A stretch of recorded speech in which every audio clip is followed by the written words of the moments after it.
Aveam pe atunci vreo 11 ani.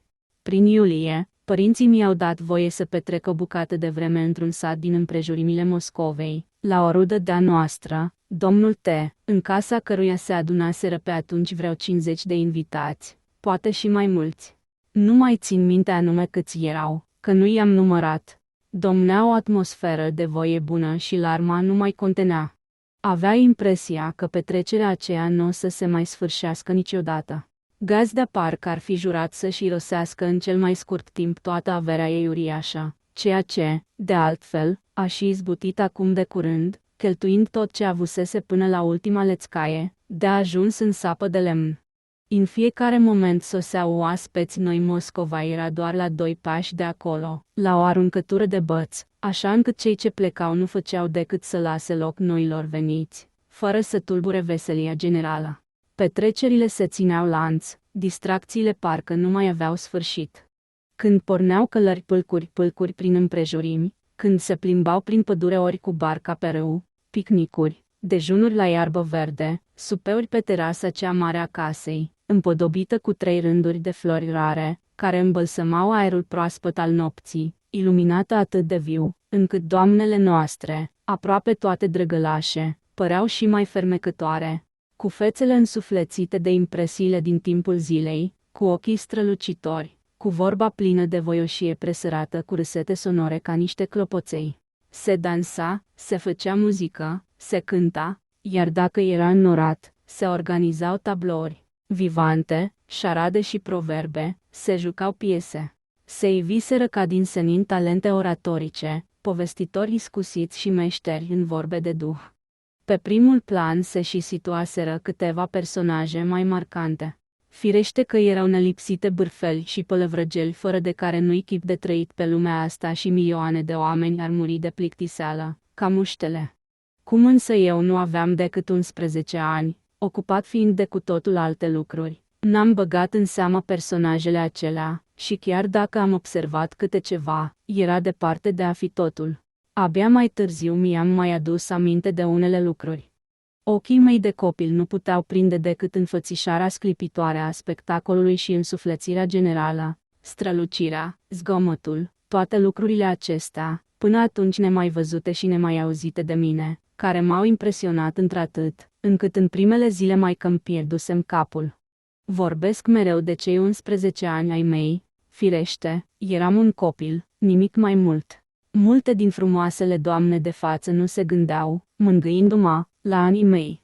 Dar, ciudat lucru, mă stăpânea de pe atunci o senzație neînțeleasă, ceva necunoscut, străin inimii mele trezea în ea un freamăt, o făcea uneori să se aprindă și să bată speriată, și o roșeață neașteptată îmi îmbujora adesea obrajii. Uneori mă simțeam rușinat și chiar jignit de anumite privilegii care mi se acordau ca unui copil. Alteori mă copleșea un fel de uimire și atunci mă retrăgeam departe de lume, ca și cum aș fi vrut să mă reculeg, să-mi amintesc parcă de ceva ce mi s-ar fi întipărit foarte bine în minte până atunci. Dar deodată aș fi uitat ceva fără de care nu puteam nici în ruptul capului să mă arăt în ochii lumii, nu puteam trăi.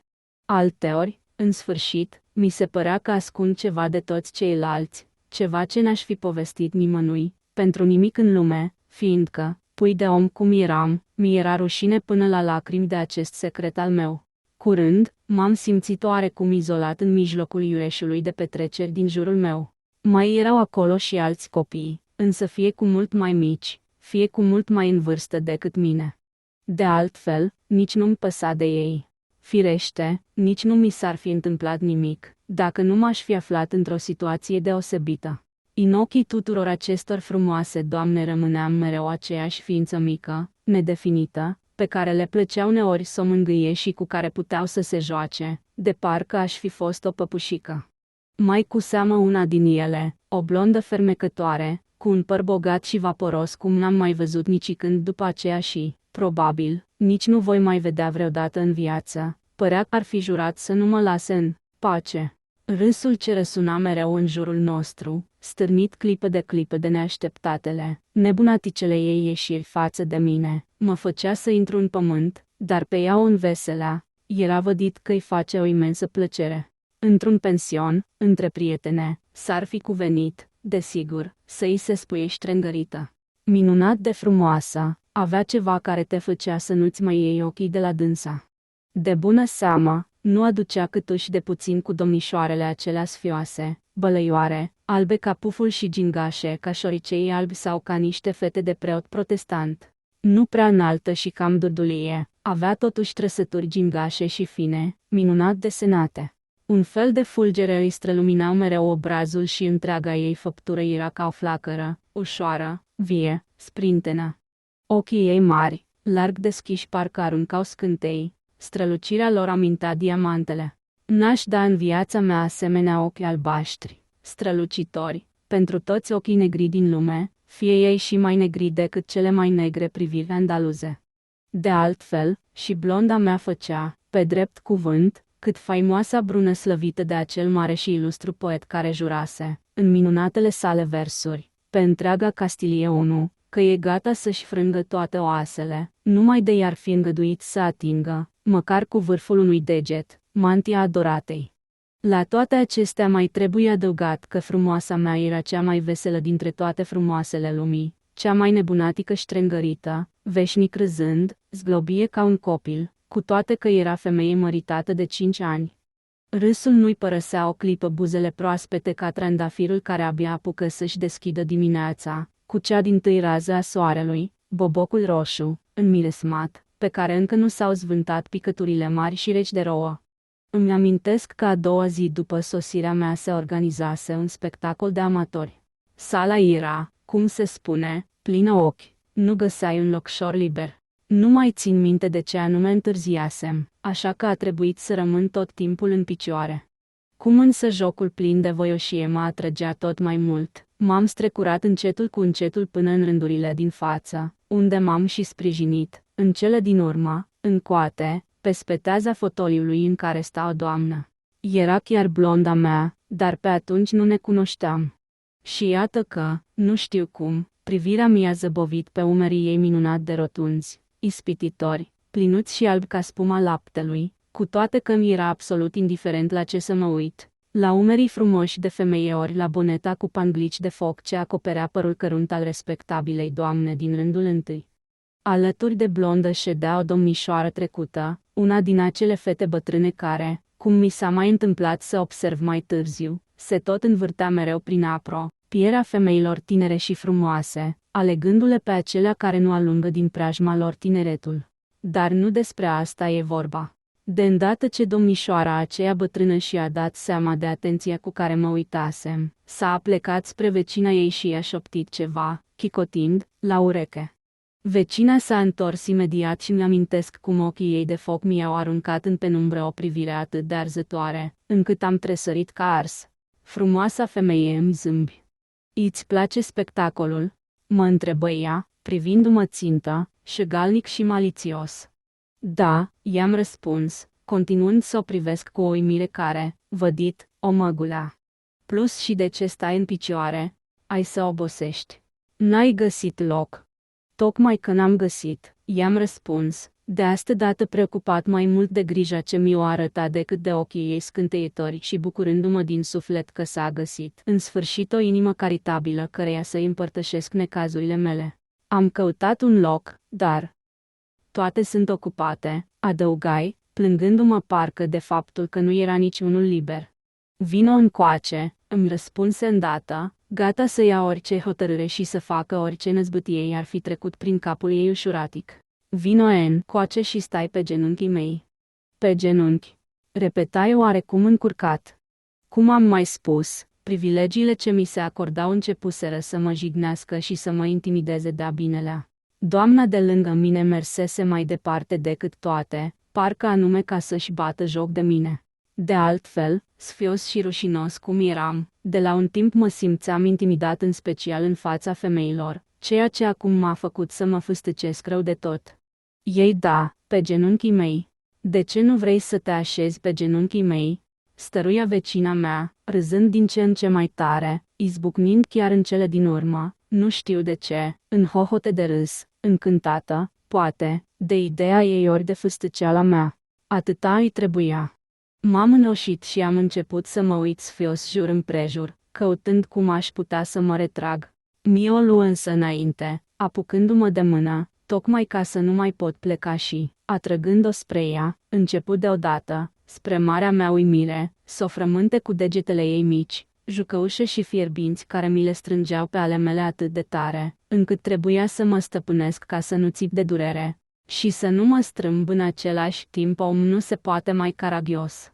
Eram din cale afară de uimit, de nedumerit, și chiar speriat, văzând că există pe lumea asta doamne atât de nostime și atât de rele, care să vorbească cu băieți de seama mea asemenea leacmi, și să-i ciupească în același timp atât de dureros, nu știu de ce, și încă în văzul tuturor. Se vede că pe mutra mea nenorocită se citeau totodată nedumeririle mele, pentru că ștrengărită mi râdea în față ca o nebună, continuând să-mi ciupească și să-mi frângă din ce în ce mai tare bietele mele degete. Nu mai putea de bucurie că reușise să ne scocească o năzbâtie, făcând de râs un biet băiețaș, zăpăcindu-l de-a binelea. Eram într-o situație desperată. Mai întâi de toate, muream de rușine, pentru că aproape toți cei din jurul nostru se întorseseră spre noi, unii mirați, alții râzând, căci înțeleseseră imediat că frumoasa doamnă se apucase de ștrengării. Afară de asta, mă stăpâneam cu greu să nu țip, fiindcă îmi frângea degetele cu un fel de înverșunare, tocmai pentru că nu țipam. Mă hotărâsem să rab durerea ca un spartan, de teamă să nu stârnesc vâlvă prin țipătul meu, după care nici nu știu ce m-aș fi făcut. În culmea desperării, începui în cele din urmă să mă lupt, să-mi smulg mâna, dar tirana mea era cu mult mai puternică. În sfârșit, n-am mai putut răbda și am țipat. Atâta așteptase și ea. Într-o clipă una și lăsat în pace, întorcându-se, de parcă nici n-ar fi fost nimic, nici o ștrengărie, întocmai ca un școlar, care, de îndată ce profesorul s-a întors cu spatele, a și făcut o poznă, undeva, pe alături, a ciupit vreun băiețaș mai mic și mai firav, și i-a dat un bobârnac, un cot sau un picior, pentru ca în clipa următoare să se instaleze iarăși frumos, cu nasul în carte, și să înceapă aștci lecția, în așa fel, încât domnul profesor care, auzind gălăgia și repezise la el ca un vultur, să rămână cu buzele umflate. Spre norocul meu, însă, în momentul acela atenția tuturor fusese atrasă de jocul de mare artă al gazdei noastre care deținea rolul principal în distribuția piesei, o comedie de-a lui Scribe. Pe când toată lumea aplauda, eu m-am strecurat pe furiș din rândul meu și m-am pitit în colțul opus al sălii, în dosul unei coloane, de unde priveam cu groază spre locul unde sta perfida și frumoasa doamnă. Mai râdea încă, acoperindu-și gurița cu o batistă. Și s-a tot uitat mult timp înapoi, căutându-mă cu privirea prin toate ungherele sălii, regretând pe semne mult că încăierarea noastră poznașă se terminase atât de repede și gândindu-se, poate, ce altă ștrengărie să mai facă. Așa am făcut cunoștință cu ea, și din seara aceea s-a ținut scai de mine. Mă urmărea fără măsură și fără rușine, mă persecuta, mă tiraniza. Comicul felului ei de a fi cu mine ieșea din faptul că se pretindea îndrăgostită la nebunie de mine și mă făcea de râs în văzul tuturor. Firește că, sfios și sălbatic cum eram, ajungeam până la lacrimi, iar uneori, exasperat peste măsură de această situație penibilă, în momente critice și deosebit eram gata să mă iau la bătaie cu vicleana mea adoratoare. Candoarea și deznădejdea mea păreau să-i insufle o nețărmurită dorință de a mă urmări până în pânzele albe. Era neîndurătoare, iar eu nu mai știam unde să mă ascund de ea. Râsul ce răsuna în jurul nostru, provocat de ea, cu pricepere, nu făcea decât să o îndemne la noi și noi ștrengării. În cele din urmă, ajunsese cam prea departe cu glumele ei. Când mă gândesc acum, îmi dau seama că și îngăduia, într-adevăr, mult prea mult cu mine, copilul de atunci. Așa era însă firea ei de ștrengărită în toată legea. Am auzit mai târziu că cel mai mult o răsfăța propriul ei soț, un om foarte dolofan, foarte mic de statură și foarte roșu la față, foarte bogat și foarte ocupat, cel puțin în aparență. Mobil și agitat, nu putea sta 2 ore în șir în același loc.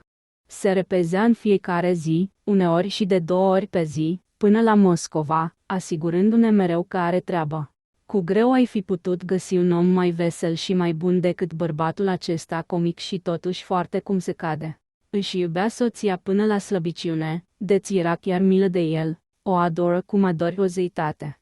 Îi acordase deplină libertate. Soția lui avea o mulțime de prieteni și prietene. În primul rând, puțini erau cei care să nu o îndrăgească, și apoi, flușturatica femeie nu se arăta prea pretențioasă în alegerea prietenilor, cu toate că, în fond, prin firea ei, era mult mai serioasă decât a reieșit din cele relatate până aici. Dintre toate prietenele sale, cel mai mult se atașase însă de o tânără doamnă, o rudă depărtată care se afla acum, și ea, printre invitați. Între ele se înfiripase un fel de legătură delicată, plină de rafinament, din cele ce se nasc uneori din întâlnirea a două caractere cu totul diferite, unul mai grav, mai profund și mai curat decât celălalt, al doilea, care îi se supune cu dragoste, cu profundă modestie și cu nobilul sentiment al propriei sale valori, simțind întreaga superioritate a celui dintâi și închizând în inima sa această prietenie ca o fericire. În cazurile acestea se naște tocmai acel gingaș și nobil rafinament în relațiile dintre cele două ființe. De o parte, dragoste și infinită condescendență, de cealaltă parte, dragoste și stimă, o stimă care merge până la un fel de teamă de a se vedea diminuat în ochii celui pe care îl iubești atât de mult, până la dorința aprigă, ferventă, de a se apropia cu fiecare pas din viață, din ce în ce mai mult, de inima lui. Cele două prietene erau de aceeași vârstă, dar între ele exista o deosebire nemăsurată în toate, începând cu genul de frumusețe. Miem, era și ea foarte frumoasă, dar frumusețea ei avea ceva aparte, care o făcea să se distingă printre toate aceste femei drăguțe. Chipul ei avea ceva care atrăgea irezistibil toate simpatiile, sau, mai bine zis, trezea un sentiment de afecțiune nobilă, sublimă, în sufletul oricărui om ce îi ieșea în cale. Există în lumea asta asemenea ființe fericit înzestrate. Alături de ea, orice om se simțea mai bine, mai în voie, înconjurat de căldură, și totuși ochii ei mari și triști, plini de foc și vrajă, aveau o privire plină de neliniște și sfială, stăpâniți parcă de o permanentă teamă de ceva cumplit și dușmănos. Și sfiala aceasta ciudată așternea uneori o asemenea melancolie pe trăsăturile ei dulci și blânde, ca pe chipurile luminoase ale madonelor italiene, încit, privind-o, te simțeai curând tot atât de trist, ca și cum ai fi purtat în suflet propria ta durere. În chipul acesta palid și subt, prin frumusețea desăvârșită a trăsăturilor pure și regulate și prin severitatea melancolică a unei dureri ascunse, înăbușite, se mai întrevedea încă adesea chipul ei de mai înainte, copilărește luminos, imaginea anilor încă atât de apropiați, plin de încredere și, poate, de fericire naivă, zâmbetul blând, dar șovăielnic și sfios. Toate acestea te impresionau puternic, născând involuntare simpatii pentru această femeie, așa fel, încât în inima oricui se înfiripa fără voie o grijă fierbinte și dulce care de îndată te făcea să o simpatizezi cu căldură și te apropia de ea. Părea rezervată, tăcută, deși, de bună seamă, nu există ființă mai atentă și mai iubitoare când cineva avea nevoie de compătimire. Există femei care par destinate să fie pururea surori de caritate. În fața lor poți să nu ascunzi nimic, cel puțin nimic din durerile și suferințele ce le porți în suflet. Dacă suferi, te poți apropia de ele cu îndrăzneală și nădejde, fără teamă să le plictisești, fiindcă puțini sunt cei care știu câtă dragoste și nețărmurită răbdare, câtă compasiune și generoasă iertare cuprinde câte o inimă de femeie. Adevărate comori de simpatie, de mângâiere și nădejde zac în aceste inimi curate, atât de des rănite la rândul lor, deoarece inima care iubește mult suferă mult, dar rana este ascunsă cu grijă de privirile curioase, căci de cele mai multe ori durerea adâncă tace și se ascunde. Pe ele, în schimb, nu le înspăimântă nici gravitatea unei răni străine, nici puroiul lor mirosul greu pe care le exhală. Cel care se apropie de asemenea ființe devine numai prin aceasta demn de ele. Ele altfel, ele par a fi născute pentru lapte eroic mai mic decât 3. Doamna mi era înaltă, mlădioasă, zveltă, poate chiar prea subțire.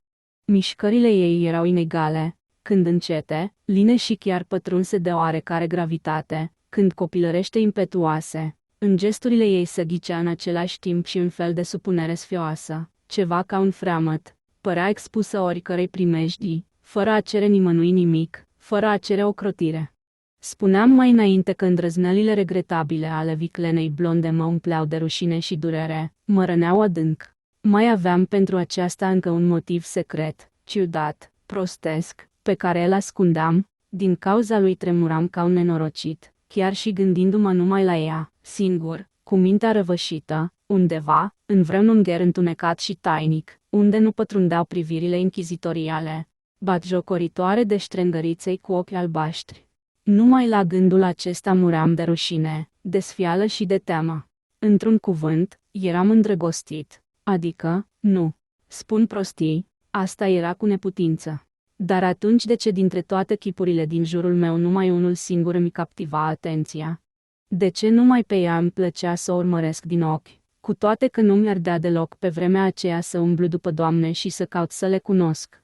Aceasta se întâmpla mai ales seara, pe vreme rea, când ne adunam toți în casă și când eu, pitit singurel undeva într-un ungher, mă uitam fără rost peste tot, negăsindu-mi absolut niciun fel de altă ocupație, deoarece, în afară de persecutoarele mele, nimeni nu prea vorbea cu mine. În asemenea seri mă plictiseam de moarte. În ceasurile acelea cercetam atent chipurile din jurul meu, căutam să prind câte ceva din conversațiile pe care de multe ori nu le înțelegeam deloc, și tocmai atunci privirea dulce, zâmbetul bind și frumosul chip al doamnei M. Pentru că ea era femeia aceea, nu știu de ce rețineau atenția mea fermecată și această impresie stranie, nedeslușită, dar nespus de dulce nu se mai ștergea din mintea mea. Uneori, ore în șir nu mă puteam smulge din contemplarea ei, învățasem pe de rost orice gest, orice mișcare a ei, studiasem fiecare inflexiune a glasului ei plin, argintiu și totuși puțin voalat. Și, lucru ciudat, din tot ce observasem, m-am ales, pe lângă o sfioasă și dulce impresie, cu un fel de curiozitate de neînțeles. Parcă mă zbăteam să pătrund o taină. Cel mai chinuitor pentru mine era să fiu ținta ironiilor în prezența doamnei M. Aceste ironii și aluzii comice mi se păreau chiar înjositoare. Și când toată lumea izbucnea în râs, distrându-se pe socoteala mea, uneori chiar cu involuntara participare a doamnei M., fugeam de persecutoarele mele, plin de deznădejde, buimac de durere, și mă refugiam la etajul de sus, unde stăm toată ziua singur, neîndrăznind să mă mai arăt în salon. De altfel, nu înțelegeam încă nici eu pricina rușinii mele, nici a emoțiilor prin care treceam, nu eram conștient de întregul proces.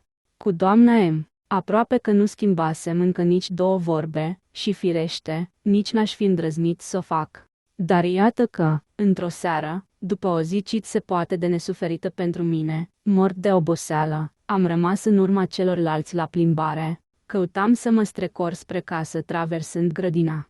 Într-o alee mai retrasă, am zărit-o pe doamna M. Era singură, de parcă și-ar fi ales cu tot din adinsul un loc atât de izolat, și ședea cu capul plecat, dusă pe gânduri, frământându-și Batista. Cufundată în meditație, nici nu m-a auzit apropiindu-mă de ea. Când m-a zărit, s-a ridicat repede de pe bancă, s-a întors cu spatele și am observat că și șterge pe furiș ochii cu Batista. Plângea. După ce și-a ters lacrimile, mi-a zâmbit și a pornit alături de mine spre casă. Nu mai țin minte despre ce anume am vorbit, dar mereu căuta să mă depărteze de ea, sub fel de pretexte, ba cerea să-i rup o floare, ba să văd cine vine călare pe alea de alături. Și cum mă depărtam de ea, ducea iarăși Batista la ochi și ștergea neascultătoarele lacrimi care, nevrând nicicum să se potolească, se adunau mereu în inima ei și se revărsau din sărmanii ei ochi. Îmi dădeam seama că prezența mea o stingerește, căci mereu căuta să mă îndepărteze. Vedea și ea că înțeleg totul, dar nu se putea stăpâni și aceasta îmi sfâșia și mai mult inima.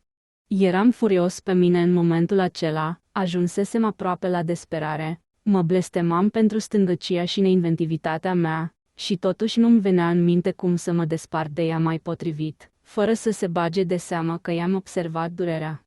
Mergeam însă alături de ea, cuprins de o tristă uimire, chiar de teamă, cu desăvârșire pierdut, negăsind, hotărât, niciun cuvânt pentru a continua convorbirea noastră care și așa nu se închega deloc.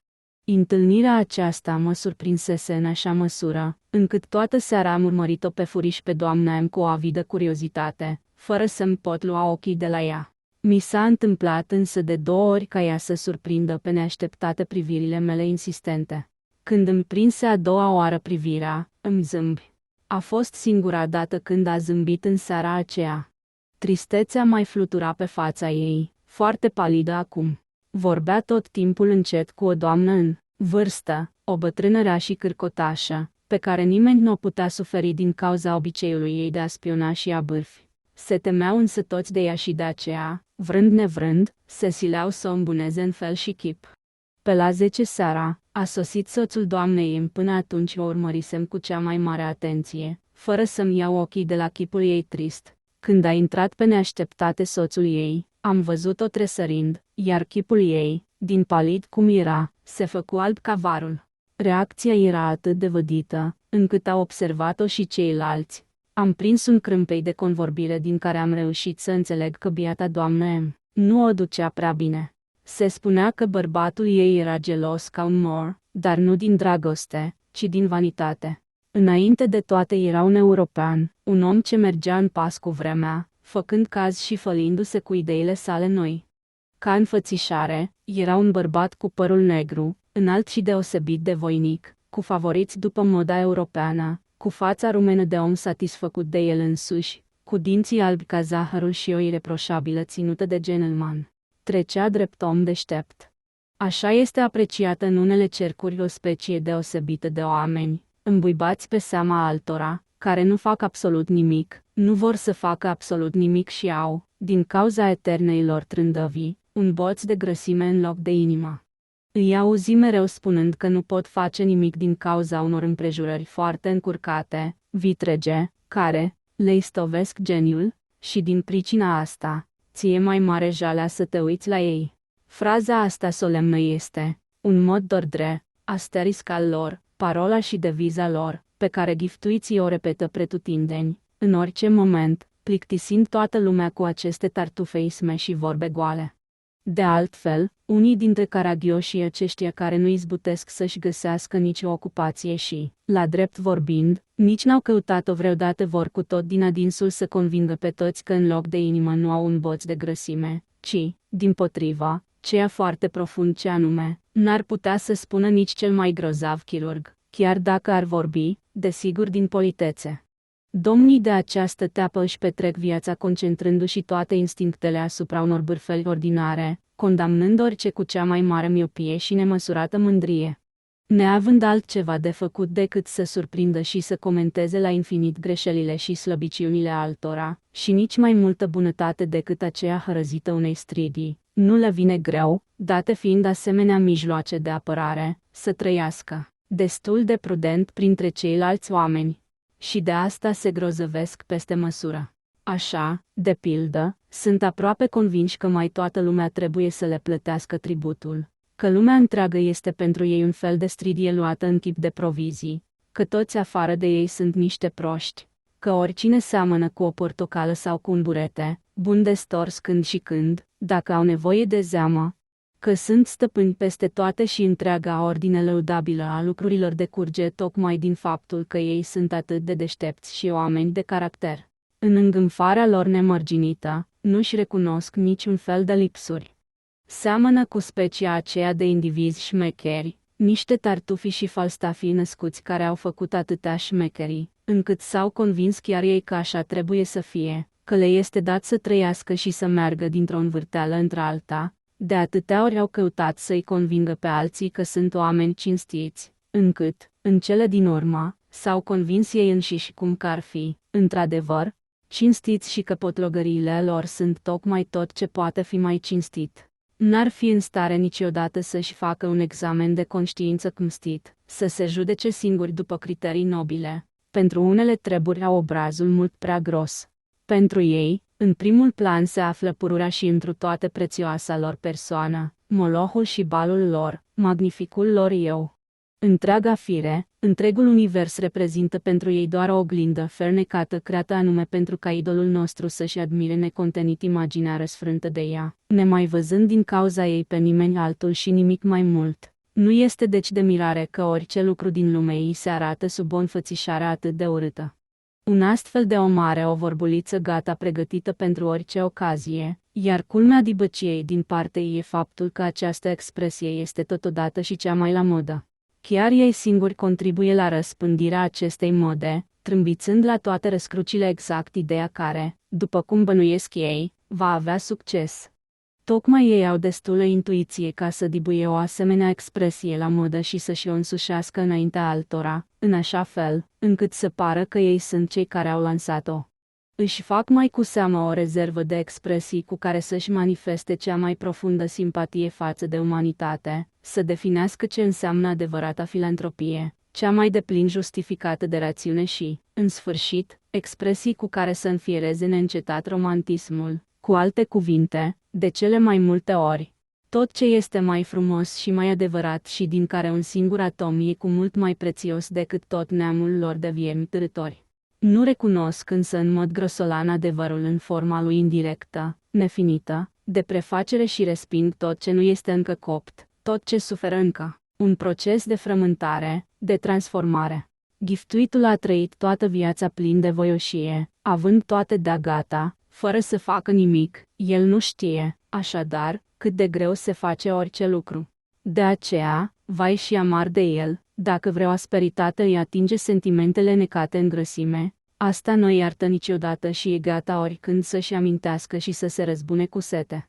În concluzie, eroul meu nu este nici mai mult, nici mai puțin decât un sac uriaș, plin până la gură de maxime, de fraze la modă și de etichete de tot soiul.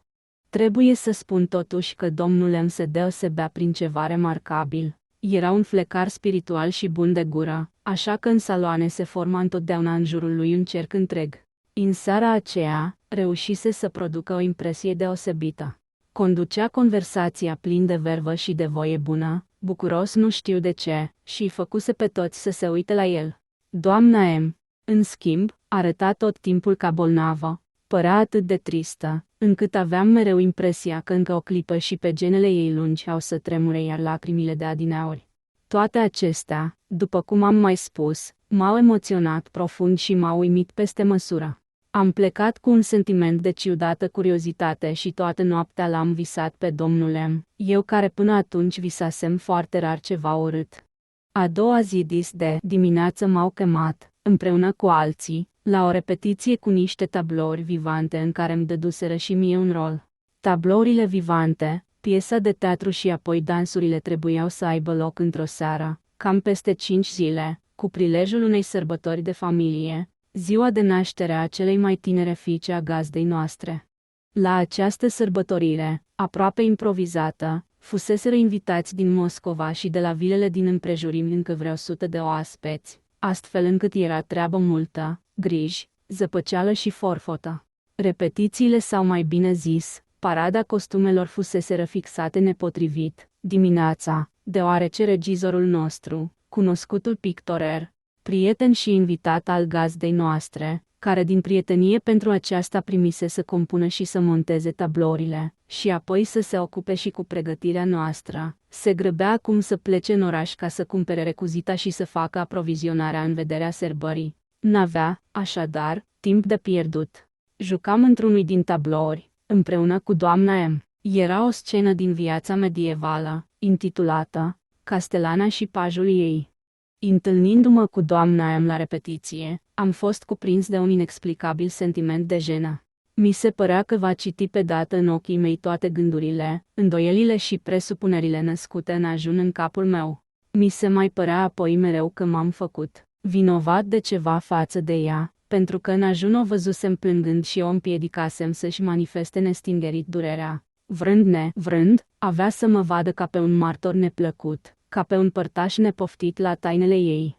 Din fericire, lucrurile s-au aranjat de la sine, pur și simplu n-am fost luat în seamă. Avea aerul că nu-i pasă nici de mine, nici de repetiție, era distrată, tristă, îngândurată și mohorâtă, se vedea că e frământată de o mare neliniște. Terminându-mi rolul, am fugit să mă schimb și peste 10 minute am ieșit pe terasa dinspre grădină. Aproape în aceeași clipă, a ieșit pe o altă ușă și doamna M. Iar drept în față a apărut deodată soțul ei cel plin de sine, care se întorcea din grădină, unde condusese tocmai un grup întreg de doamne, lăsându-le acolo în grija unui oarecare cavalier servant asterisk disponibil. După toate aparențele, întâlnirea dintre cei doi soți fusese neașteptată. Nu știu de ce, doamna M se fâstăci deodată, și mișcarea ei nervoasă mărturisi o ușoară ciudă. Soțul, care, venind spre casă, fluierase pe drum nepăsător o arie, netezindu-și favoriții, cu un aer de profundă meditație, dând de nevastă sa, se încruntă și o măsură din cap până în picioare, după cum îmi amintesc, cu o privire hotărât inchizitorială. Plus te duci în grădină? O întrebă el, zărind în mâinile soției. 0 umbreluță și o carte. Nu, în luncă, răspunse ea, roșind ușor. Singură? Cu el. Rost doamna Emma arătând spre mine. Dimineața mă plimb singură, adăugă ea cu o voce șovăitoare, vagă, așa cum vorbești când minți pentru prima oară în viață. Am condus chiar acum într-acolo o societate întreagă. Se adună cu toții lângă chioșc ca să-l conducă pe Einstein, pleacă. O s-a întâmplat nu știu ce bucluc, acolo, la Odessa. Verișoara dumitale, vorbea despre doamna cea blondă, râde și e gata să plângă în același timp, fără să pricep de ce. Mi-a spus, de altfel, că ești supărată, pentru nu știu ce motiv, și că de aceea n-ai venit să-l petreci. Niște fleacuri, firește. A spus-o așa, ca să râdă, răspunse doamna M, coborând treptele terasei. Va să zică, acesta este nelipsitul dumitale, cavalier servant, adăugă domnul M, schimonosindu-și gura și fixându-mă prin lornionul său. Sunt paj, am strigat, supărat pentru gestul cu lornionul și pentru ironia lui, apoi, râzându-i drept în față, am sărit deodată peste 3 trepte ale terasei. Drum bun, mormăi domnul M și văzut de treabă. Firește că, din clipa în care mă prezentase bărbatului ei, m-am și apropiat îndată de doamna M, ca și cum m-ar fi invitat de o oră și m-aș fi plimbat cu ea de o lună de zile, în fiecare dimineață. Nu mă puteam dumiri însă, de ce s-a pierdut, de ce s-a fâstăcit în halul acesta și la ce anume se gândea, hotărându-se să recurgă la neînsemnata ei minciună. De ce să nu-i fi spus pur și simplu că se duce să se plimbe singură? Nu mai știam nici cum să mă uit la ea. Cuprins de uimire, am început totuși, în modul cel mai naiv cu putință, să mai arunc pe furiș câte o privire spre chipul ei. Dar și de data asta, ca și cu o oră înainte, la repetiție, nu băga în seamă nici faptul că o supravegheam, nici mutele mele întrebări. Aceeași frământare chinuitoare, dar și mai vădită, mai profundă decât atunci, îi se citea pe față, în emoția și în umbletul ei. Se îndrepta undeva zorită, cu pasul din ce în ce mai grăbit și cătând neliniștită în fiecare alee, în fiecare drum din luncă, tot întorcându-se mereu spre grădină. Așteptam și eu ceva. Deodată, în spatele nostru se auziră tropote de cai. Era un grup de călăreți și călărețe care îl conduceau pe acele în ce părăsea atât de brusc societatea noastră. Printre doamne era și blonda mea, despre care vorbise domnul M, amintind de lacrimile ei. Acum râdea cu hohote, ca un copil, așa cum îi era obiceiul, mergând la trap. Avea un murg minunat. Când ajunse în dreptul nostru, domnul îl salută ridicând pălăria, dar nu se opri, nici nu-i spuse doamnei M vreo vorbă. În curând, tot grupul nu se mai văzu. Am aruncat o privire spre doamna M și era gata să scot un țipăt de mirare. Stătea în fața mea, albă ca varul, cu ochii plini de lacrimi grele. Întâmplător, privirile noastre se încrucișară, doamna M roși, întorcându-și o clipă fața, pe care se oglindiră neliniștea și ciuda. Prezența mea era de prisos, mai rău ca în ajun, asta apărea cât se poate de limpede. Dar cum puteam să dispar? Deodată, doamna îmi păru să găsească o soluție. Deschise cartea pe care o ținea în mână și, înroșindu-se toată la față, silindu-se, vădit să nu se uite la mine, spuse ca și cum și-ar fi dat seama abia acum. Vai, am luat din greșeală volumul 2. Du-te, te rog, și adu-mi el pe întâiul. Nu era greu de priceput. Rolul meu se terminase și nici că se putea o alungare mai fățișă. Am fugit să-i aduc cartea, dar nu m-am mai întors. În dimineața aceea, volumul întâi a zăcut liniștit pe masă.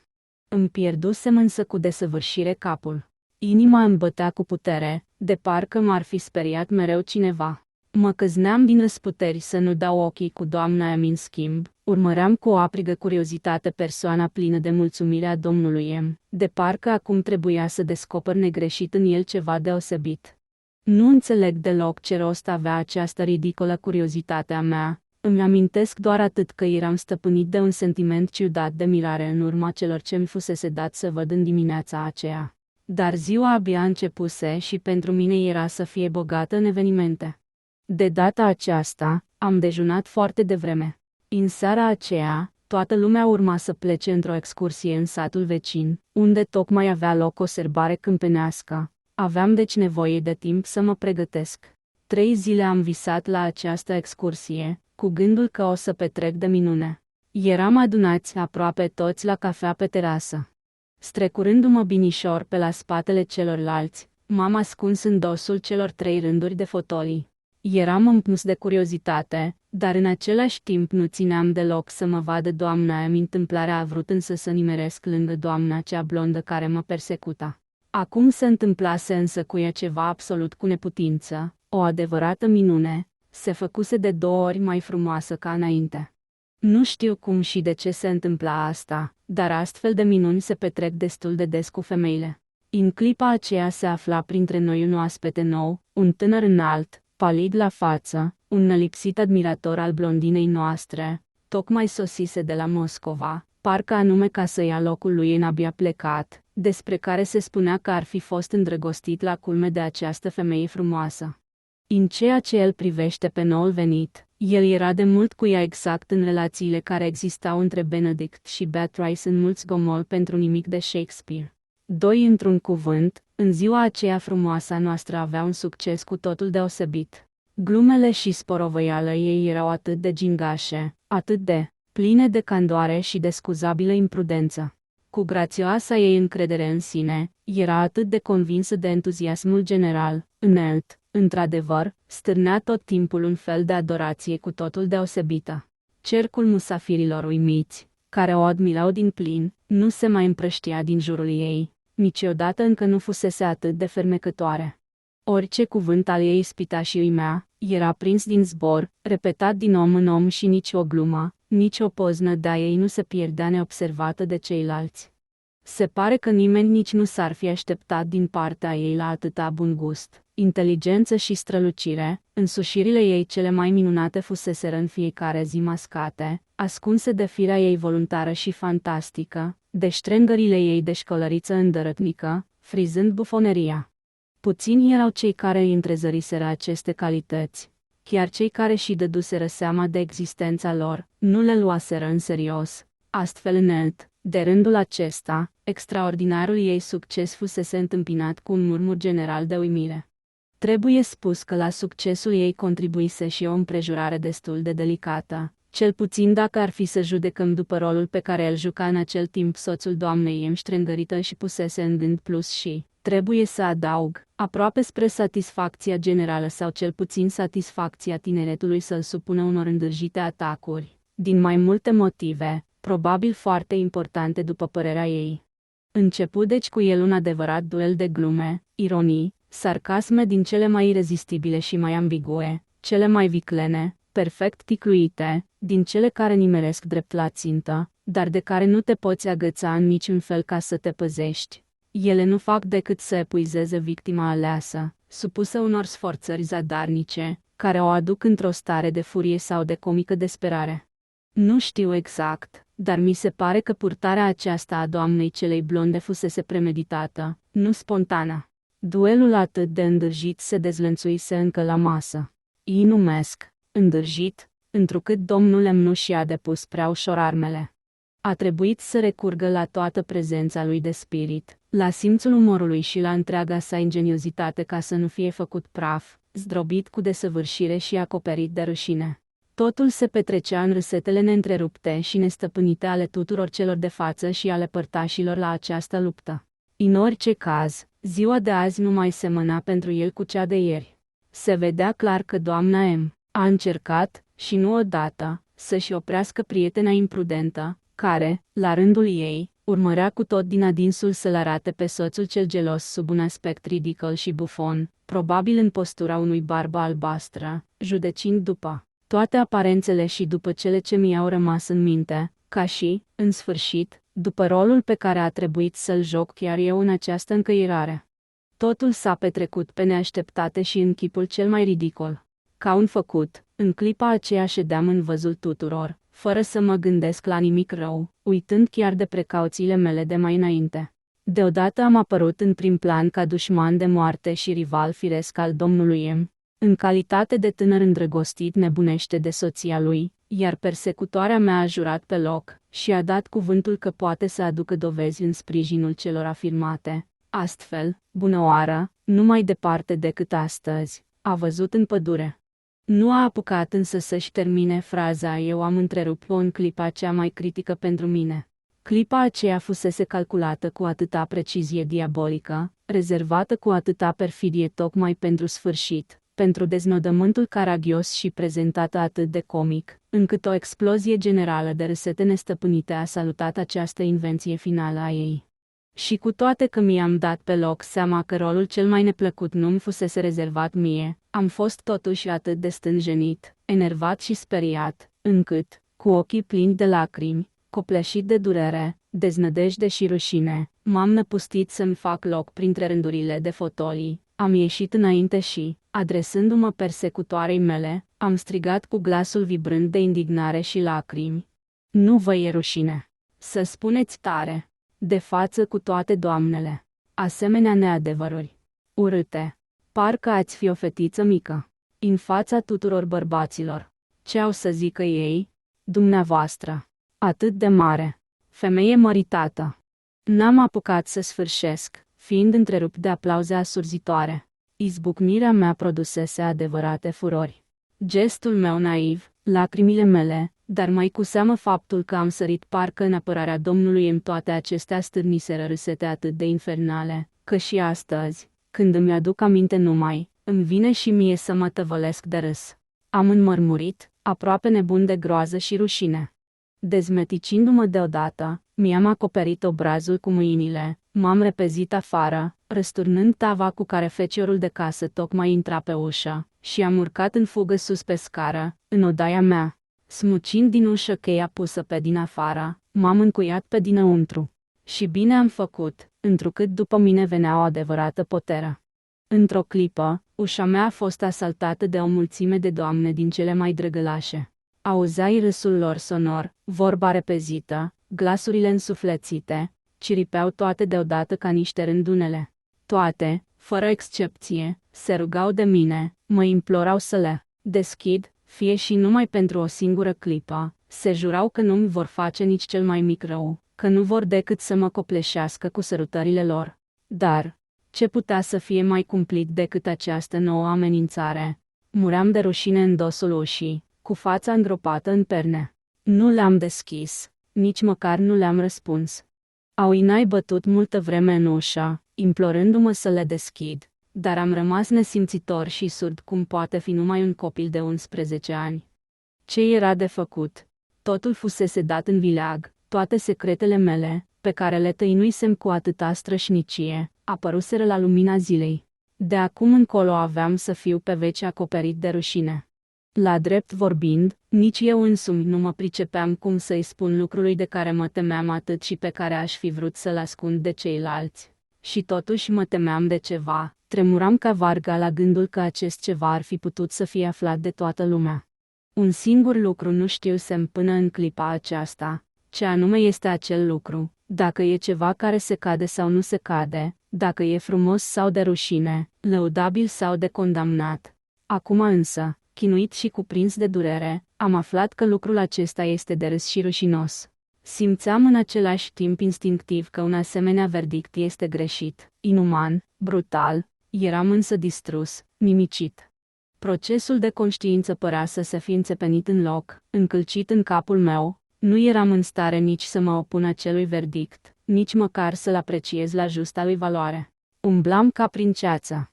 Simțeam doar că inima mea fusese rănită într-un chip inuman, nerușinat și vărsăm lacrimi de neputință.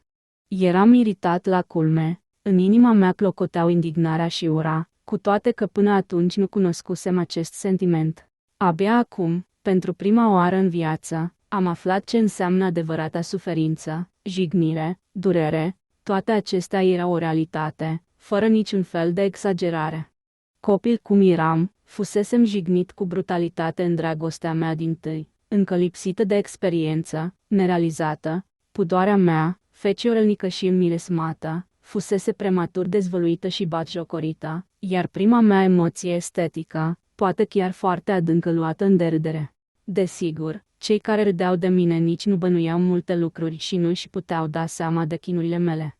La aceasta contribuia în bună parte o împrejurare ascunsă, pe care nu o lămurisem nici eu până atunci, de teamă parcă să o lămuresc. Rămăsesem culcat în pat, nenorocit și desperat, cu obrazul îngropat în perne. Simțeam, rând pe rând, valuri de căldură și fiori reci. Mă frământau 2 întrebări. Ce anume a văzut și ce a putut să vadă nesuferita blondă petrecându-se astăzi în pădure între mine și doamna M. Iar în al doilea rând, cu ce ochi, cum o voi mai putea privi în față pe doamna M, și să nu intru în pământ de rușine și deznădejde. O zarvă neobișnuită în curte m-a făcut să ies, în cele din urmă, din starea de semiconștiență în care mă aflam. M-am sculat din pat și m-am apropiat de fereastră. Curtea era plină de trăsuri, de cai de călărie și de servitori grăbiți. S-ar fi părut că toată lumea pleacă, unii dintre oaspeți încălecaseră, alții se urcau în trăsuri.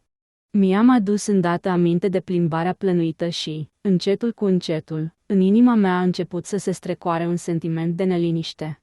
Căutam stăruitor din ochi în curte calul meu Eston, nu era însă nicăieri.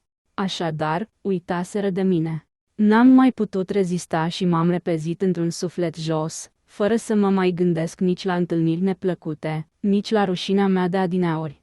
Mă aștepta o veste cumplită. De rândul acesta, nu aveau pentru mine nici cal de călărie, nici loc în vreo trăsură. Totul fusese ocupat, eram nevoit să las locul altora. Zguduit de această nouă lovitură, am rămas în cerdac, uitându-mă îndurerat la șirul lung de cupeuri, cabriolete și trăsuri în care pentru mine nu se găsea nici măcar un colțișor, la elegantele amazoane călare pe cai focoși, care jucau în loc de nerăbdare. Nu se știe de ce unul din călăreți se bovise. Ceilalți nu-l așteptau decât pe el ca să pornească. Calul lui stătea la scară mușcându și zăbala, bătând din copită, tresărind mereu și ridicându-se speriat în 2 picioare. 2 grăjdari îl țineau temători de frâu, pe când toată lumea păstra o distanță respectabilă. Într-adevăr, se întâmplase ceva cât se poate de supărător și asta era cauza pentru care nu puteam veni și eu. Pe lângă faptul că mai sosiseră alți oaspeți noi, care ocupaseră toate locurile și toți caii, se mai și îmbolnăviseră 2 cai de călărie, printre care și al meu. Nu eram însă singurul care suferea din pricina acestei întâmplări. Nici pentru musafirul nostru cel nou, tânărul cu fața palidă de care am vorbit înainte, nu se mai găsea un cal de călărie. Ca să scape de o situație neplăcută, anfitrionul nostru fusese nevoit să recurgă la o măsură extremă, să propuie un armăsar turbat, neînvățat încă la călărie, adăugind însă, ca să-și împace conștiința, că nu e chip să-l călărești și că hotărâse de mult să-l vândă din cauza firii lui sălbatice, numai bineînțeles să sease un amator. Prevenit astfel, oaspetele se declarase călăreț destul de bun, gata să încalece pe orice cal, numai să meargă și el în excursie. Anfitrionul nu spuse nimic, dar acum aveam impresia că pe buzele lui flutura un zâmbet malițios, cam în 2 peri. În așteptarea călărețului care se lăudase cu măiestria lui, nu încălecase nici el, își freca cu nerăbdare mâinile și furișa mereu câte o privire spre ușă. Cei 2 grăjdari stăpâneau cu greu armăsarul și ceva din dispoziția lui îi cuprinsese și pe ei și nu mai puteau de mândrie, la gândul că atâta lume îi vede lângă un astfel de cal care ar fi în stare să omoare un om tammisam.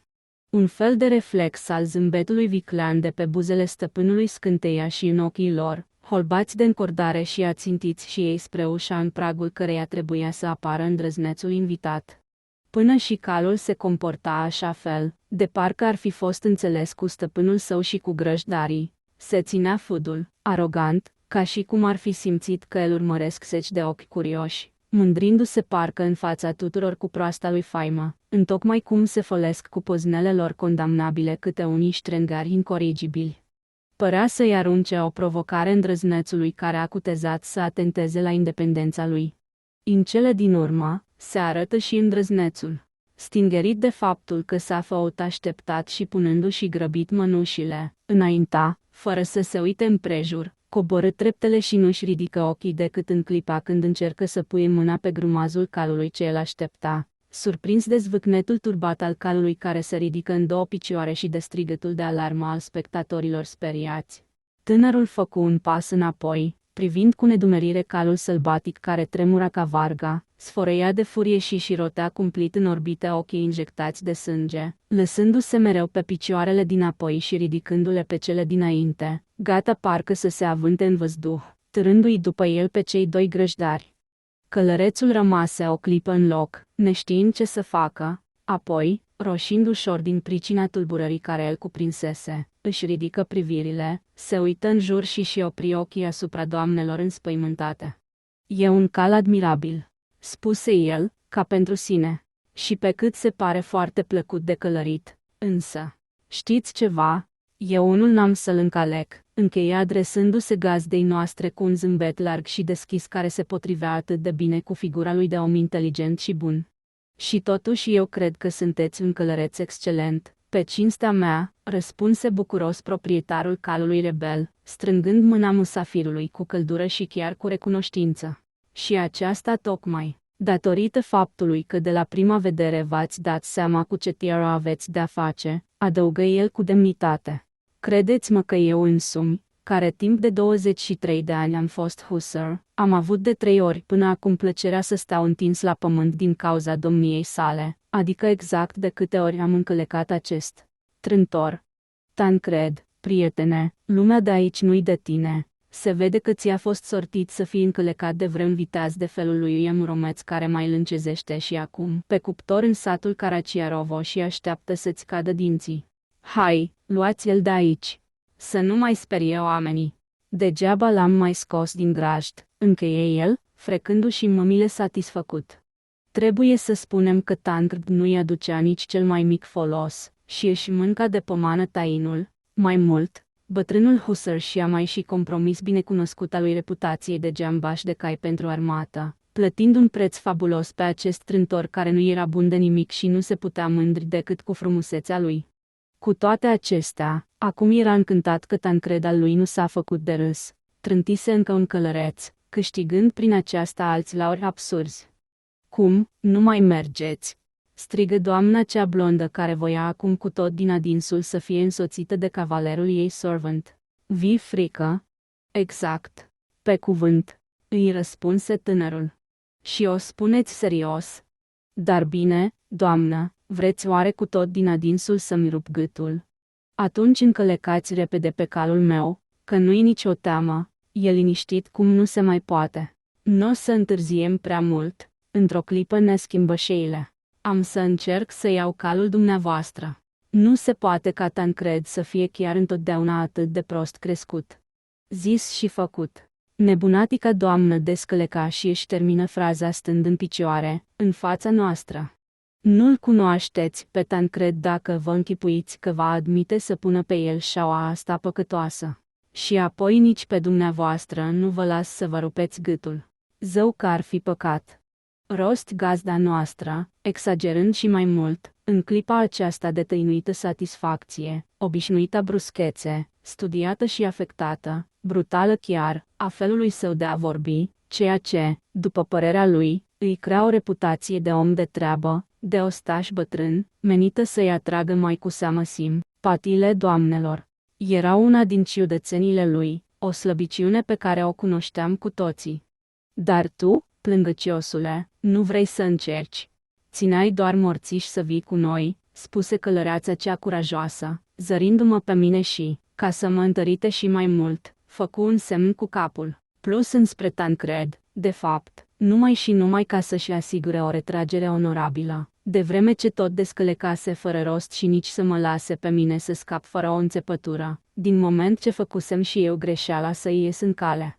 Pe semne, nu ești și tu ca ei, ce să mai vorbim, ești doar un erou binecunoscut și o să-ți fie rușine să te arăți fricos, mai cu seamă știind că o să te vadă, frumosule paj, adăugă ea, aruncând o privire doamnei M, a cărei trăsură aștepta trasă mai aproape de scară ca celelalte.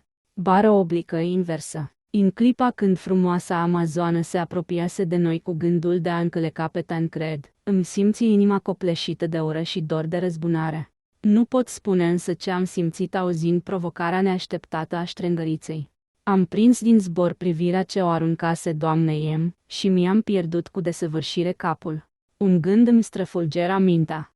A fost doar o clipită, poate chiar mai puțin, ca un fel de explozie, sau poate că se umpluse paharul răbdării mele și m-am răzvrătit deodată cu tot sufletul meu trezit la viață, în așa fel, încât m-am simțit cuprins de dorința să-i dărâm pe toți dușmanii mei, să mă răzbun pe ei pentru toate, de față cu toată lumea, și să le arăt ce fel de om sunt. Sau, în sfârșit, poate că, printr-o minune, cineva mi-a sugerat în clipa aceea ceva din istoria Evului Mediu, din care până atunci nu cunoscusem nicio baci, și în capul meu amețit s-au învălmășit într-un iureș întreceri de cavaleri, paladini, eroi, frumoase doamne, învingători și glorii. Am auzit parcă trâmbițele crainicilor, zângănitul săbiilor, strigătele și aplauzele mulțimii și, prin tot vacarmul acesta, strigătul sfios al unei inimi speriate, un strigăt ce desfată un suflet mândru mai presus decât izbânda și gloria. Nu știu dacă într-adevăr toate aceste absurdități mi-au trecut atunci prin cap sau n-a fost decât o presimțire a inevitabilelor prostii ce aveau să urmeze, am simțit însă că mi-a sunat ceasul. Inima mea a zvâcnit odată, a tresărit și, nu știu cum, dintr-o săritură, am coborât treptele și m-am pomenit lângă Tancred. Credeți poate că mi-e frică? Am strigat semeț și mândru, nebun de înfrigurare, gâlâind de emoție și roșind într-atât, încât lacrimile mi-ardeau obrajii. 053 vedeți acuși. Apăindu-ina, de grumazul lui Tancred, mai înainte ca cineva să facă cea mai mică mișcare ca să mă rețină, am pus piciorul în scară. Chiar în aceeași clipă, Tancred se ridică în două picioare cu capul sus. Dintr-o săritură puternică se smuci din mâinile grăjdarilor înmărmuriți și porni ca vântul, în strigătele de uimire și de spaimă ale celor de față. Nu știu nici eu cum de-am reușit în goana calului să-mi pun în scări și celălalt picior, nu pot pricepe nici cum de n-am scăpat din mână frâul. Tancred mă scoase afară pe poarta de grilaj, cot brusc la dreapta și o luă la galop de-a lungul gardului, orbește, fără să știe încotro aleargă. Abia în clipa aceea am auzit în urma mea strigătul izbucnit din 50 de piepturi. Și acest strigăt răsună în inima mea care se strângea de spaimă, trezind în ea un sentiment nevalnic de satisfacție și mândrie, atât de puternic, încât nu voi uita niciodată clipa aceea nebunească din viața mea de copil. Tot sângele mi se suise la cap, asurzindu-mă, înecând și înăbușindu-mi spaima.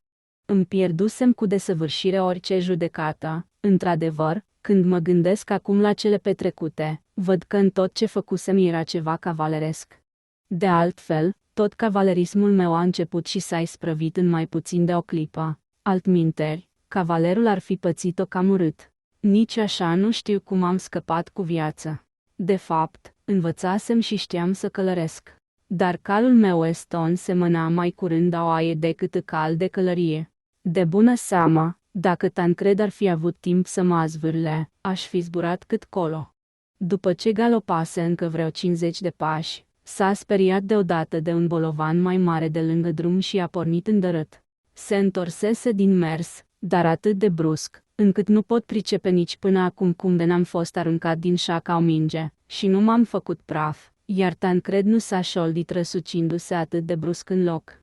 Porni înapoi spre poartă, scuturând furios din cap, sărind dintr-o parte într-alta, nebun de furie, zvârlindu-și picioarele în vânt la voia întâmplării, și căutând cu fiecare săritură să mă arunce din spinare, de parcă i-ar fi sărit în spate un tigru, care îi înfigea în carne colții și ghearele. Încă o clipă și, neapărat, aș fi zburat.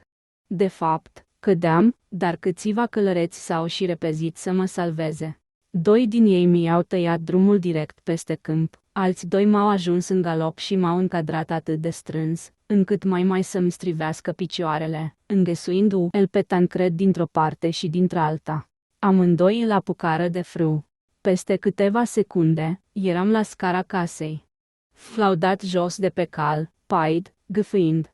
Tremuram tot, ca un fir de iarbă în bătaia vântului, ca și Tancred, de altfel, care se opintea cu tot trupul, pironit locului, de parcă și-ar fi împlântat copitele în pământ, slobozind cu greu răsuflarea-i fierbinte pe nările roșii, fumegânde, tremurând ca varga, năucit parcă de jignire și mânie pentru obrăznicia aceasta de copil rămasă nepedepsită. În jurul meu se auzeau strigăte de neliniște, de mirare și de spaimă. În clipa aceasta privirea mea rătăcită se întâlni cu a doamnei M, alarmată, palidă. Și nu voi uita clipa aceasta. Deodată o roșață vie mi-a învăpăiat obrazul. Nu știu ce s-a petrecut în mine, dar, rușinat și speriat de propriile mele senzații, mi-am lăsat sfios ochii în jos. Privirea mea fusese însă observată, surprinsă, furată. Toți ochii se îndreptară spre doamna M, care, văzându-se în centrul atenției generale, roși deodată și ea, ca o copilă, copleșită de un sentiment involuntar, naiv, și acum căuta din răsputeri, zadarnic însă, să-și ascundă stânjeneala, râzând. Privite din afară, toate acestea ar fi putut să pară, desigur, cât se poate de ridicole. Dar în momentul acela o manifestare cât se poate de naivă și de neașteptată m-a salvat de râsul tuturor, dând întâmplării o întorsătură aparte.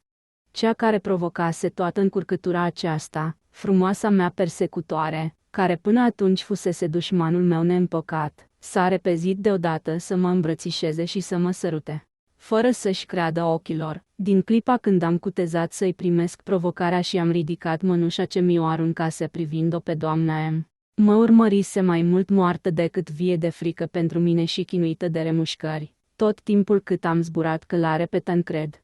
Acum, când totul se isprăvise cu bine și, mai cu seamă, când, ca și ceilalți, îmi prinsese privirea aruncată doamnei M, îmi văzuse tulburarea și roșața subită, când, în sfârșit, reușise să găsească pentru acea clipă potrivit dispozițiilor romanțioase ale căpșorului ei flușturatică o interpretare nouă, tainică, nerostită. Acum, după toate acestea, era atât de încântată de cavalerismul meu, încât, înduiușată, mândră de mine, bucuroasă, s-a repezit la mine și m-a strâns la piept. În clipa următoare, ridică spre cei adunați în jurul nostru o fețișoară naivă și gravă, pe care tremurau, luminoase, 2 lacrimi mici de cleștar și spuse cu un glas grav, serios, cum nu a mai auzit-o nimeni, arătându-mă pe mine, meis chest tres serieux, messieurs, neries pas. Asterisc, fără să-și dea seama că toată lumea stă ca vrăjită în fața ei, admirându-i luminosul entuziasm, luată mișcarea aceasta a ei, neașteptată și vijelioasă, chipul ei serios, naivitatea sinceră, lacrimile calde de care n-ar fi bănuit-o nimeni în stare, umplându-i ochii veșnic râzători, păreau un miracol atât de neașteptat, încât stăteau cu toții în fața ei ca electrizați de privirile ei, de vorba repezită, înflăcărată ca și gestul. Parcă nimeni nu-și putea lua ochii de la ea, de teamă să nu scape această clipă rară, oglindită pe chipul ei însuflețit. Până și anfitrionul nostru roșise la față ca un bujor și unii afirmau chiar că l-ar fi auzit apoi recunoscând, spre rușinea sa, că, timp de o clipă, fusese îndrăgostit de frumoasa lui musafiră. De bună seamă, după toate acestea eu apărusem în fața tuturor în ipostază de cavaler medieval, de erou, de lorges. Togenburg 3. Se auzea în jurul nostru. Și începură să aplaude. Bravo, tânăra generație! Adăugă gazda noastră. Să vină negreșit cu noi! Strigă frumoasa doamnă. Îi găsim noi, trebuie să-i găsim un loc. Să stea alături de mine, pe genunchii mei. Adică nu dimineața greșit. Se corectă îndată izbucnind în hohote, incapabilă să-și stăvilească râsul la amintirea primei noastre cunoștințe. Continuând să râdă însă, îmi mângâia cu duioșie mâna, căutând din răsputeri să mă îmbuneze ca să nu mă supăr. Negreșit. Negreșit. Îi răspunseră câteva glasuri. Trebuie să vină cu noi, și a câștigat locul. Într-o clipă, totul s-a aranjat. Chiar domnișoara cea bătrână, care mi făcuse cunoștință cu blonda mea, fu copleșită de insistențele tineretului care cerea să rămână acasă cedându-mi locul, astfel încât a fost nevoită să-și dea consimțământul, spre marele ei necaz, zâmbind în aparență, dar șuierând de răutate, pe ascuns. Protectoarea ei, pe lângă care se învârtea mereu, fosta mea dușmancă, acum prietenă câștigată de curând, îi și striga, galopând pe calul său zburdalnic și râzând în hohote, ca un copil, că o invidiază și că ar rămâne bucuroasă cu ea acasă căci se ridică nori de ploaie și riscăm să ne întoarcem toți îți leoarcă. Și, într-adevăr, parcă ar și fi chemat ploaia. Peste un ceas s-a pornit un adevărat potop, care ne-a stricat toată plimbarea. Am fost nevoiți să ne adăpostim câteva ceasuri prin case țărănești și să ne întoarcem acasă după orele 9, pe o vreme umedă, ca după ploaie. Pe mine începuseră să mă scuture frigurile. Chiar în clipa în care trebuia să ne urcăm în trăsuri și să pornim, doamna M s-a apropiat de mine și s-a mirat că n-am pe mine decât o jachetă și sunt descheiat la gât. I-am răspuns că n-am mai avut timp să-mi iau o pelerină. A luat atunci o agrafă și, prinzându-mi cu ea ceva mai sus gulerașul încrețit al cămășii, și a scos fularul de val roșu și m-a legat cu el la gât, să nu răcesc. O făcuse atât de repede, încât nici n-am mai apucat să-i mulțumesc. După ce ne-am întors acasă, am găsit-o într-un salonaș, împreună cu doamna cea blondă și cu tânărul cel palid care și asigurase în aceeași reputație de bun călăreț numai datorită faptului că n-a îndrăznit să încalece pe Tancred. M-am apropiat de ei ca să mulțumesc și să înapoiez fularul. Dar acum, după toate cele petrecute cu mine, parcă mi era rușine de ceva, doream să mă retrag cât mai repede sus, și acolo, în liniște, să judec și să pun la cale ceva. Eram plin de impresii. Înapoiind fularul, am roșit până la urechi. Plus fac prin soare că ar fi vrut să-l păstreze, spuse râzând tânărul. Se vede după ochi că îi pare rău că se desparte de fularul dumneavoastră. Da, da, chiar așa însări și doamna cea blondă. Uite el cum e. Ah! Rostia cu vădită supărare în glas, clătinând din cap, se opri însă la timp, prinzând privirea gravă a doamnei în care n-ar fi vrut ca gluma să meargă prea departe. Am căutat să mă depărtez cât mai repede. Vezi cum ești.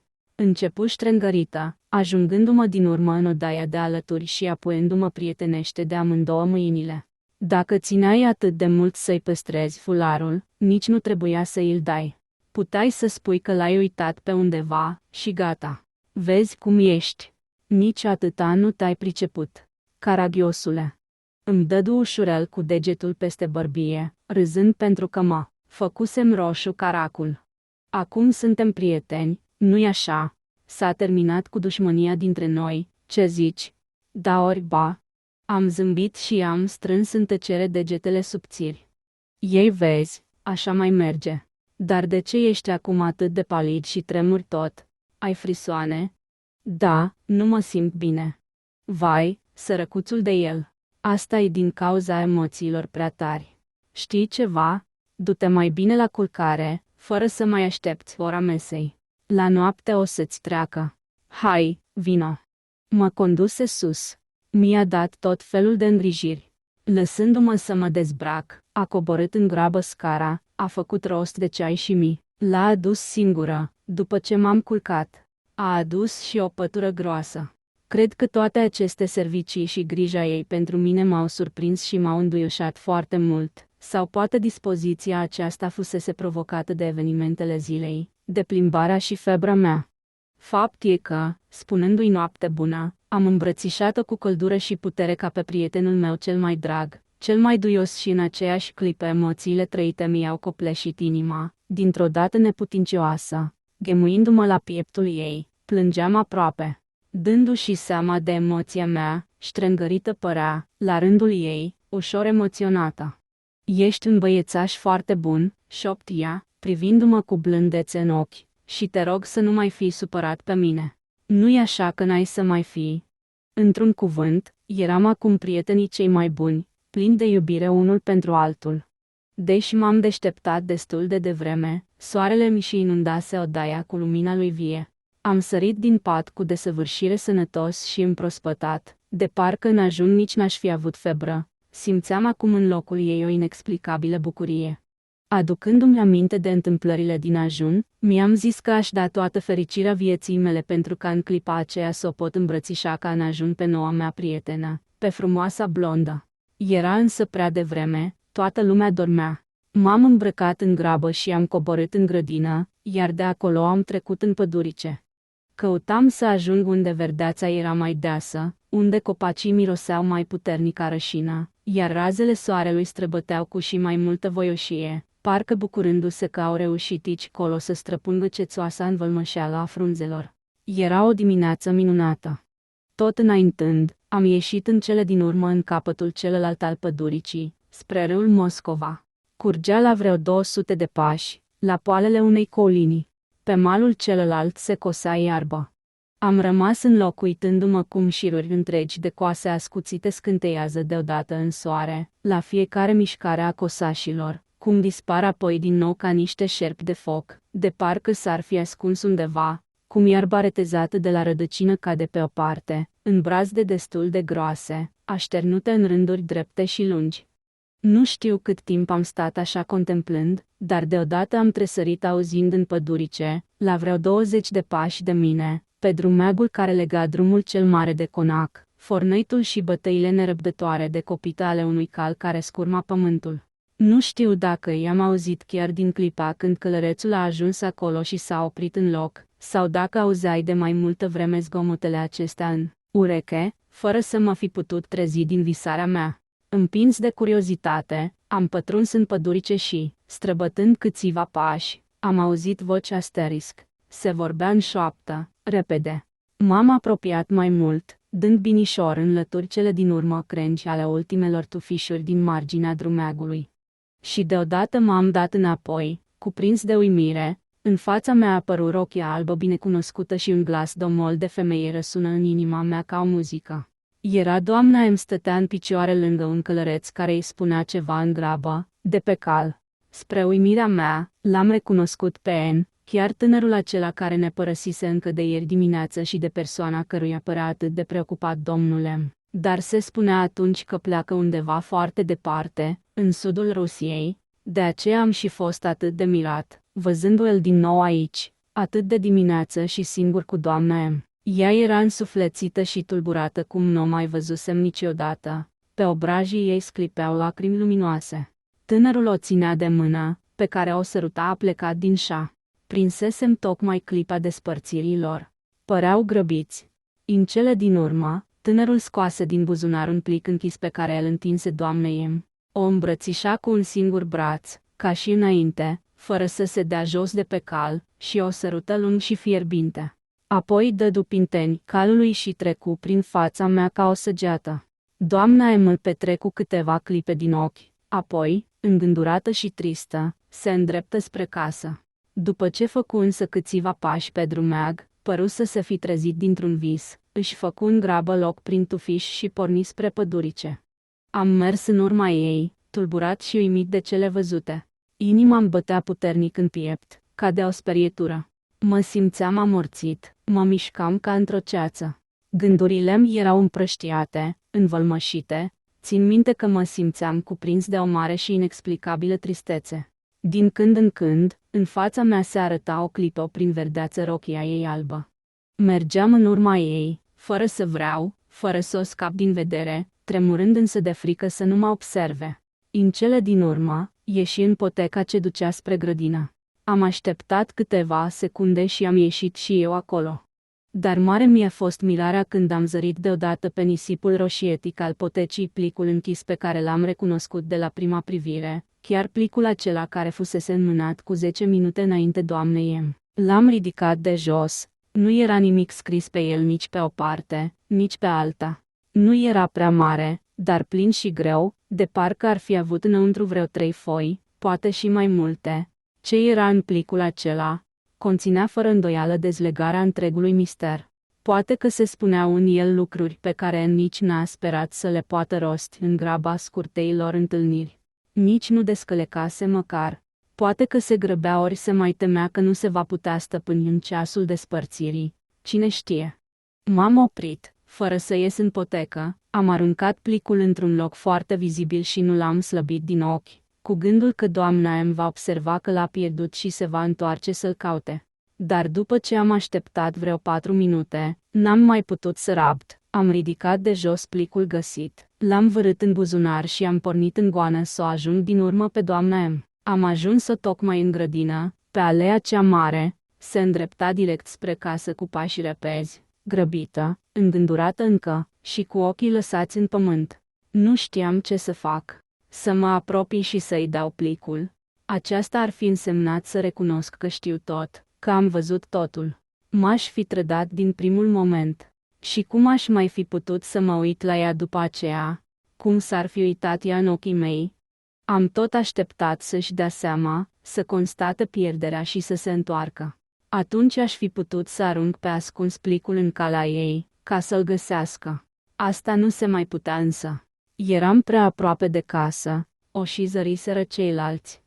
Ca un făcut, în dimineața aceea aproape toată lumea se sculase foarte devreme, pentru că, încă din ajun, în urma excursiei nereușite, hotărâseră să facă o altă plimbare de care eu încă nu aflasem. Se pregăteau de plecare și luau cafeaua pe terasă.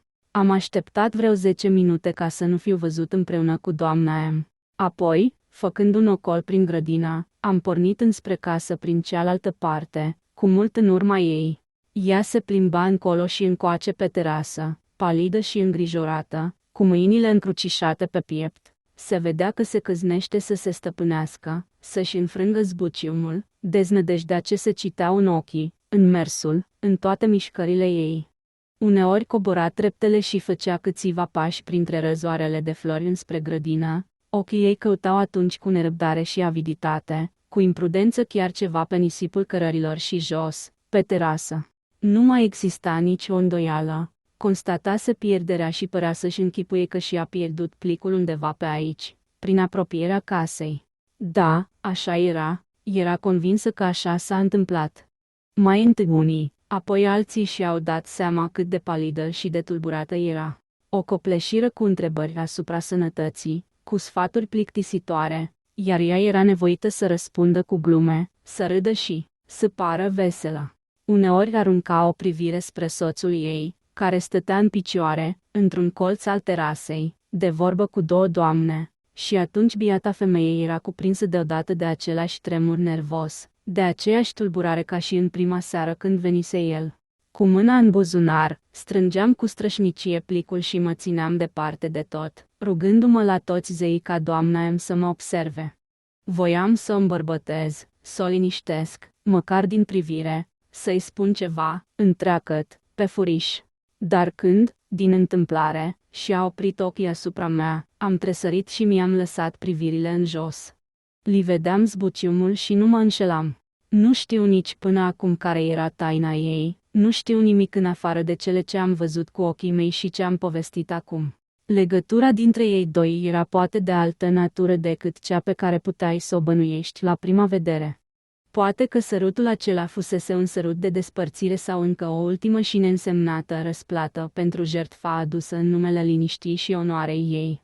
N plecase, poate că o părăsise pentru totdeauna. În sfârșit, până și scrisoarea pe oare o țineam strâns în mână, cine știe ce putea să conțină, cine să-i judece, și cum? Și totuși, nu exista nicio îndoială că o dezvăluire subită a acestei taine ar fi fost în viața ei ceva îngrozitor, o lovitură de trăsnet. Țin minte și acum expresia ei din clipa aceea, nici că putea să existe suferință mai mare. Să simți, să știi, să fii sigur și să aștepți așa cum se așteaptă o execuție capitală, ca peste un sfert de oră, poate chiar peste un minut, totul să fie dat în vileag, plicul putea să fie găsit, ridicat de cineva, deschis de oricine, căci nu purta pe el nicio adresă. Și atunci, ce ar fi urmat? Ce pedeapsă putea să fie mai groaznică decât cea pe care o așteaptă? Umbla printre viitorii ei judecători. Încă o clipă, și chipurile lor lingușitoare, zâmbitoare, urmau să devină neînduplecate, amenințătoare. Avea să citească, scrise pe ele, batjocura, răutatea și disprețul glacial, după care, peste viața ei avea să se aștearnă o noapte veșnică, fără speranța unei lumini. Pe vremea aceea, nu înțelegeam totul așa cum înțeleg acum. Nu puteam decât să bănuiesc, să presimt, cu strângere de inimă, primejdia pe care nici nu o realizam în întregime. Oricare ar fi fost taina ei, clipele de durere, al căror martor am fost și pe care nu le voi uita niciodată, au putut să ispășească multe, dacă avea ceva de ispășit. Dar iată că răsunară chemări voioase și invitații de plecare, o veselă însuflețire se stârni printre oaspeți, din toate părțile începură râsete și vorbe. În 2 minute, terasa s-a golit. Doamna M. renunță la plimbare, mărturisind, în sfârșit, că Ri se simte bine. Slavă Domnului, toată lumea pleca, toată lumea era grăbită, nu mai aveau când să o plictisească cu regrete, întrebări și sfaturi. Acasă rămăseseră doar câțiva invitați. Bărbatul ei îi spuse câteva cuvinte. Ea îl asigură că o să-i treacă chiar în ziua aceea, îl rugă să fie liniștit, că nu e cazul să stea întinsă, și că ar prefera să se ducă în grădină, singură. Cu mine. Îmi aruncă o privire. Nici nu se putea un noroc mai mare. Am roșit de bucurie și în clipa următoare eram amândoi pe drum. Porni pe aceleași alei, cărări și drumuri pe care se întorsese curând din pădurice, refăcând instinctiv drumul parcurs, cu privirea fixă în fața ei, fără să-și ridice ochii, căutând pe pământ fără să-mi răspundă, uitând poate cu desăvârșire că merg și eu alături de ea. Când am ajuns însă aproape de locul unde ridicasem scrisoarea și unde se termina cărarea, doamna M se opri deodată și, cu glasul slab, frânt de durere, îmi spuse că se simte mai prost și că mai bine s-ar întoarce acasă. Când a ajuns la grilajul grădinii, s-a oprit iar și a rămas o clipă pe gânduri. Pe buzele ei a fluturat un zâmbet amar și, slăită de puteri, chinuită, hotărâtă să înfrunte orice, să se supună oricărui destin, se întoarse din nou în tăcere pe primul ei drum, uitând de data asta chiar să mi-o mai spună. Mi se rupea inima de mila ei, dar nu știam ce să fac. Am pornit deci, sau, mai bine zis, am condus-o la locul de unde cu un ceas înainte am auzit tropotul calului și convorbirea lor. Aici, lângă un alm umbros, se afla o bancă tăiată dintr-un bloc imens de piatră. În jurul ei se încolăcise iedera și creșteau iasomie sălbatică și măcieși. Păduricea era plină de punți, de chioșcuri, de grot și de alte surprize de felul acesta. Doamna M. se așeză pe bancă, privind în neștire minunatul tablou ce se dezvăluia în fața noastră. După o clipă, deschise cartea și se cufundă în ea, fără să întoarcă vreo filă, fără să citească, aproape neștiind ce face. Între timp se făcuse ora 9:30. Soarele se suise sus pe cer și plutea acum măreț prin azurul adânc, mistuindu-se parcă în propriul lui foc.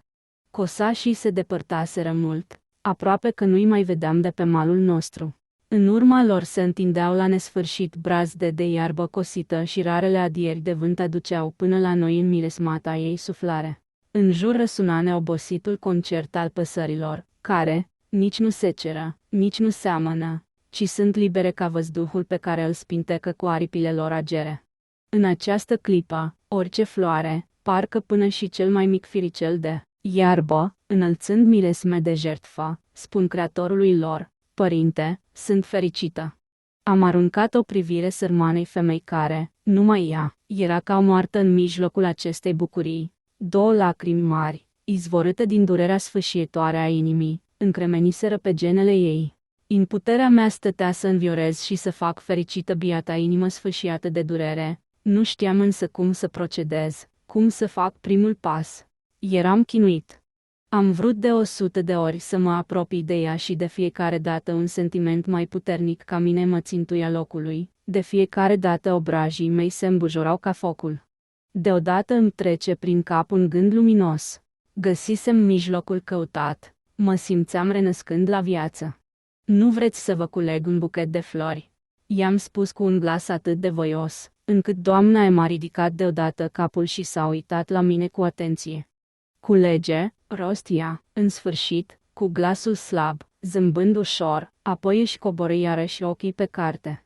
S-ar putea să cosească și aici toată iarba și atunci nu mai găsim flori, i-am strigat, pornind voios la treabă. Mi-am înșghebat îndată un buchet, simpluț și sărac. Nu merita nici măcar să-l ții într-o odaie, dar cu câtă voioșie îmi bătea inima în timp ce îl adunam și îl legam. Măcieș și asomie sălbatică culesesem dinainte. Știam însă că în apropiere este și un lan de secară ce dădea în pârg. M-am repezit până acolo după cicoare. Le-am amestecat cu niște spice lungi de secară, alegându-le pe cele mai aurii și cele mai pline. Tot acolo, pe aproape, am nimerit și un pâlc întreg de "nu mă uita", și așa buchetul meu a început să se întregească. Mai departe, pe câmp, am găsit clopoței albaștri și niște garofițe, am adus și nuferi galbeni tocmai de pe malul râului. În sfârșit, întorcându-mă și trecând o clipă prin pădurice ca să-mi fac rost de acolo de câteva frunze de arțar palmeit, de un verde aprins, și să le pun împrejurul buchetului meu, am dat întâmplător peste o familie întreagă de panseluțe, alături de care norocul a vrut ca aroma puternică de violete să dea în vileag însăși floarea, pitulată în iarba deasă și stropită cu strălucitoare picături de rouă. Buchetul meu era gata. L-am legat cu un firicel lung și subțire de iarbă, răsucit ca o ață, iar în el am introdus binișor scrisoarea, acoperind-o cu flori, în așa fel, încât să poată fi observată, în cazul când buchetul meu s-ar bucura de cea mai mică atenție. I l-am adus doamnei M. În drum, mi s-a părut că scrisoarea iese prea mult în evidență și am acoperit-o ceva mai bine. Apropiindu-mă și mai mult, am vărât-o mai adânc între flori și, în sfârșit, când am ajuns aproape lângă ea, am ascuns-o atât de bine în mijlocul buchetului, încât de afară nu se mai vedea nimic. Obrajii mei ardeau ca para focului.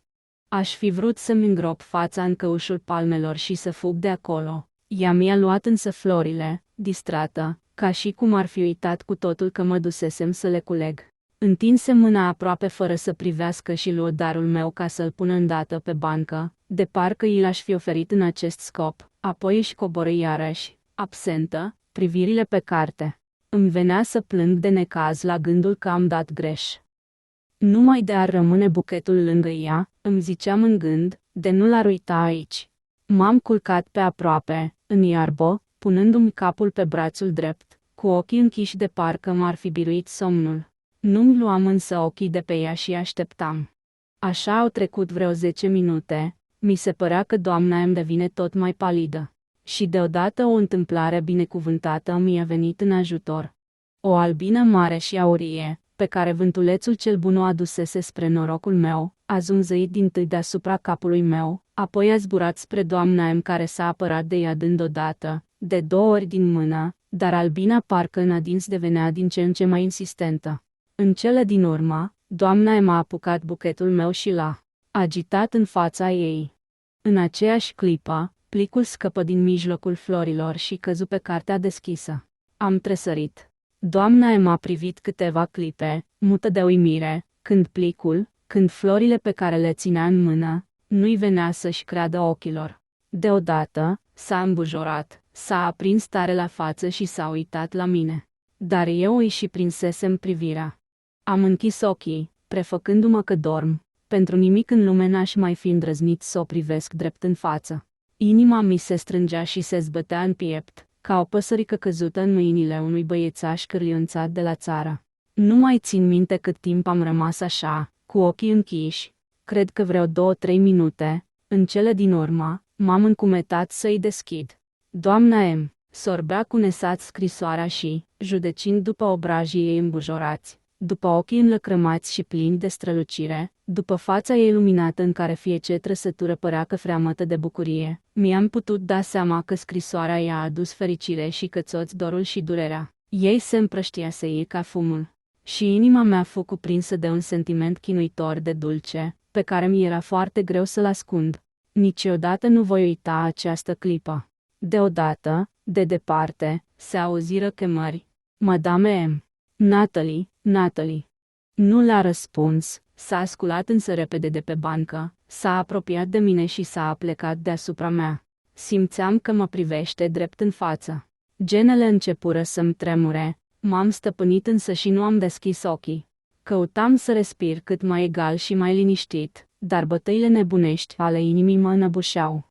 Răsuflarea ei caldă îmi ardea obrajii, se aplecă jos de tot, mai să-mi atingă fața, vrând parcă să mă pună la încercare. În cele din urmă, o sărutare și picături de lacrimi căzură pe mâna mea pe care o țineam pe piept. O sărută de 2 ori. Plus Natalie. Natalie, unde ești? Se auzi din nou, de rândul acesta aproape de tot.